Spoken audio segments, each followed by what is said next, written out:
Hello student, मैं सौरभ कोहली आपका स्वागत करता हूं अपने यूट्यूब चैनल में। आज हम चर्चा करेंगे बादामी केव्स के बारे में, बादामी की गुफाओं के बारे में। और ये जो हमारा चैनल है वो सभी प्रकार के स्टूडेंट्स के लिए काफ़ी लाभदायक है। और ये जो सीरीज़ चल रही है वो है आर्ट हिस्ट्री की, जो कि BFA, MFA, drawing, paintings, DSSB, KVS, NVS और आर्ट हिस्ट्री के लिए विशेषकर लाभदायक है। तो चलिए शुरू करते हैं आज की सीरीज़। बादामी की गुफाओं की बात करें तो वात्स्यापुरम नामक स्थान का आधुनिक नाम बादामी है। बादामी की गुफाएं बीजापुर जिले के अंतर्गत आईहोल के निकट, ध्यान रहे, आईहोल के निकट कर्नाटक प्रांत में स्थित है। वात्स्यपुरम पर्वतों के बीच सुरक्षित रूप से बसा हुआ था और अपने तालाबों, मंदिरों तथा झीलों के कारण किसी समय के सुंदर नगर रहा होगा, परंतु आज यह सभी कला के आघातों से नष्ट हो चुके हैं। बादामी के मध्य में एक पत्थर की शिला पर अभिलेख उत्कीर्ण है जो पल्लव राजा नरसिंह वर्मन का है। इस लेख के अनुसार इस पल्लव वंशीय राजा नरसिंह वर्मन ने महान चालुक्य राजा पुलकेशन द्वितीय की राजधानी बादामी को ध्वस्त कर दिया था। बादामी के 4 गुफा मंदिरों में शिल्प तथा चित्रकला के उत्तम उदाहरण सुरक्षित हैं। दक्षिण में वकाटक वंश के पश्चात चालुक्य वंश का उदय हुआ था। चालुक्य वंश में पुलकेशन का पुत्र कीर्तिवर्मन और कीर्तिवर्मन का पुत्र पुलकेशन द्वितीय प्रतापी राजा हुए।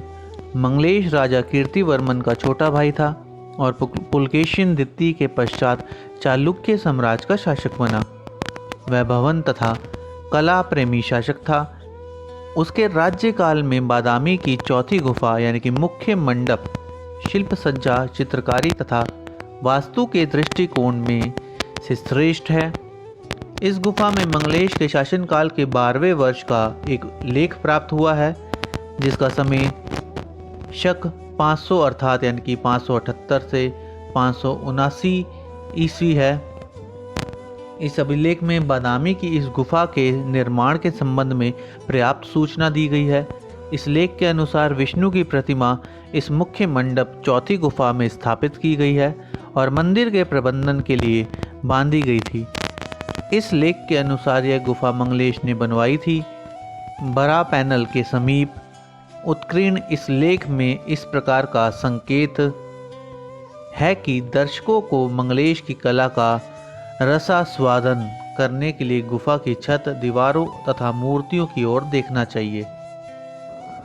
अजंता में उत्कीर्ण लेखों से यह स्पष्ट है कि अजंता के चित्र वाकाटक राजाओं ने बनवाए।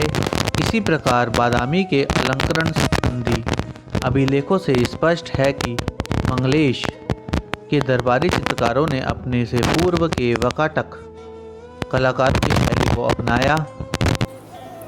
बादामी के चित्रों ने अपने से पूर्व के वाकाटक कलाकारों की शैली को अपनाया। बादामी के चित्रों की खोज का श्रेय स्टेला क्रैमब्रिज को है।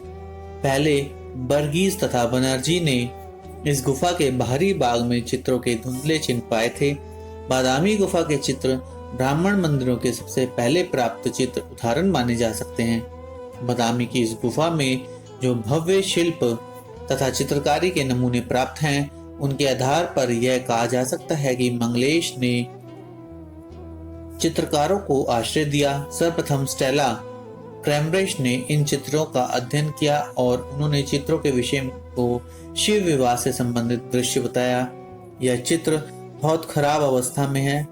श्री कार्ल खंडालावाला ने 1938 में प्रकाशित अपनी पुस्तक Indian sculpture and paintings Bombay में बादामी की एक रंगीन चित्र प्रकाशित किया।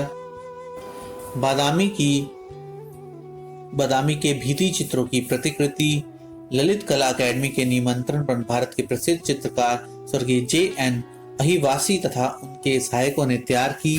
यह कार्य श्री कार्ल खंडलवाला तथा श्री के हैबर की देखरेख में किया गया। यह प्रतिकृतियां राष्ट्रीय संग्रहालय नई दिल्ली ने ललित कला अकादमी से प्रदर्शन हेतु मंगवाई और वहां जनता के लिए प्रदर्शित की गई। बादामी के मुख्य मंडप यानी कि चौथी गुफा की छत पर पैनलों में 4 दृश्य बनाए गए हैं। इनमें से प्रथम 2 5x5 आकार के हैं, परंतु दूसरे 2 पैनल 1 5 3/4 × 1/10 आकार के हैं। प्रथम दृश्य की अगर बात करें, यह दृश्य शिव विवाह पर आधारित है। इस दृश्य में एक विशाल महल के अंतर्गत इंद्र की सभा वैजन्यता या देवताओं की सभा सुधर्मा का अंकन है। इस चित्र में इंद्र की मुख्य आकृति नीलिमा युक्त हरे वर्ण की है और यह अपना एक पैर आसन पर रखे हैं तथा दूसरा पैर पदपीठा पर रखे आसीन है। इस आकृति का सिर नष्ट हो चुका है। इसके दाहिने हाथ की उंगलियां कथकामुख मुद्रा में हैं और बाएं हाथ की उंगलियां शिखर हस्त मुद्रा में बनाई गई हैं। इस आकृति की गर्दन में कंबुकुंठा तथा कंधे पर मोतियों की लड़ियों से बना यज्ञोपवीत सुशोभित होता दर्शाया गया है। इस आकृति के बाएं कान का एक पत्राकार कुंडल शेष रह गया है। इस आसनासीन आकृति के नीचे अनेक आकृतियां बैठी हैं। इंद्र के पीछे 5 चवरधारिणियों के दल में केवल एक जटाधारी पुरुष आकृति है, शेष सब स्त्रियां हैं। इस दल के ऊपर स्तंभों पर आधारित दीर्घा में देवतागण राजसी ढंग से बैठे हैं।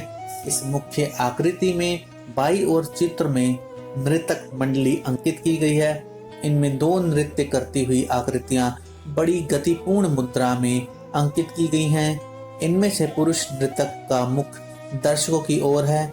यह नृतक चतुरा मुद्रा में नृत्य कर रहा है और उसका बायां हाथ दंडहस्त मुद्रा में है और दाहिना हाथ कथकामुख मुद्रा में उठा चित्रित किया गया है। स्त्री नृत्य की जो नृतक के सम्मुख है का दाहिना हाथ दंडहस्त मुद्रा और बायां हाथ कथकामुख हस्त मुद्रा में चित्रित है। पुरुष नृतक के बाल जटाजूट आकार के हैं। उसके कानों में पत्र कुंडल चित्रित है और उसको प्रचलित आभूषण तथा वस्त्र माला अनंत कड़े तथा घुटनों तक धोती, की आंध्र प्रदेश की धोती टाइप है, पहले दर्शाया गया है।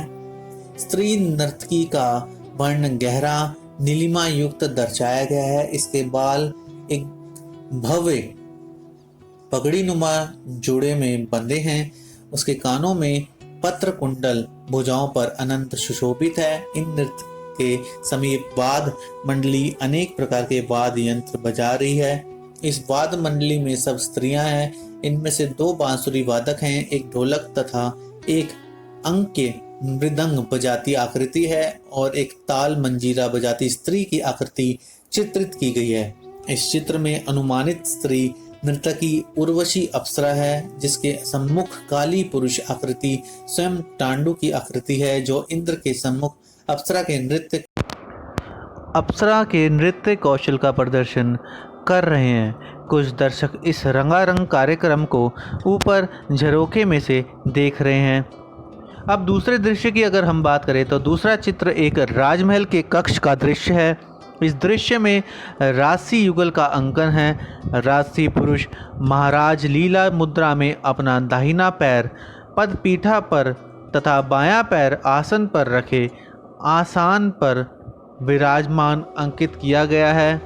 उसका बायां हाथ घुटने पर है और दाहिना हाथ त्रिपटका मुद्रा में है। उसके सिर पर ऊंचा मुकुट है तथा वह सामान्य आभूषण पहने हैं। उसके दाहिने कंधे से लहराकर लटक रहे हैं यज्ञोपवीत।